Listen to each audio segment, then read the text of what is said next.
شروع اللہ کا نام لے کر جو بڑا مہربان نہایت رحم والا ہے۔ لوگوں کا حساب اعمال کا وقت نزدیک آ پہنچا ہے اور وہ غفلت میں پڑے اس سے منہ پھیر رہے ہیں۔ ان کے پاس کوئی نئی نصیحت ان کے پروردگار کی طرف سے نہیں آتی مگر وہ اسے کھیلتے ہوئے سنتے ہیں۔ ان کے دل غفلت میں پڑے ہوئے ہیں اور ظالم لوگ آپس میں چپکے باتیں کرتے ہیں کہ یہ شخص کچھ بھی نہیں مگر تمہارے جیسا آدمی ہے، تو تم آنکھوں دیکھے جادو کی لپیٹ میں کیوں آتے ہو؟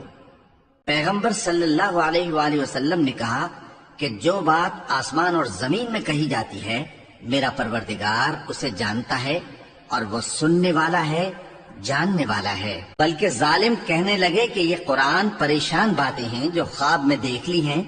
نہیں، بلکہ اس نے اس کو اپنی طرف سے بنا لیا ہے۔ نہیں، بلکہ یہ ایک شاعر ہے۔ تو جیسے پہلے پیغمبر نشانیاں دے کر بھیجے گئے تھے اسی طرح یہ بھی ہمارے پاس کوئی نشانی لائے۔ ان سے پہلے جن بستیوں کو ہم نے ہلاک کیا وہ ایمان نہیں لاتی تھیں، تو کیا یہ ایمان لے آئیں گے؟ اور ہم نے تم سے پہلے آدمی ہی پیغمبر بنا کر بھیجے جن کی طرف ہم وہی بھیجتے تھے۔ اگر تم نہیں جانتے تو جو یاد رکھتے ہیں ان سے پوچھ لو۔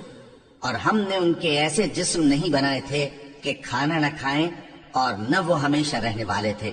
پھر ہم نے ان کے بارے میں اپنا وعدہ سچا کر دیا تو ان کو اور جس کو چاہا نجات دی اور حد سے نکل جانے والوں کو ہلاک کر دیا۔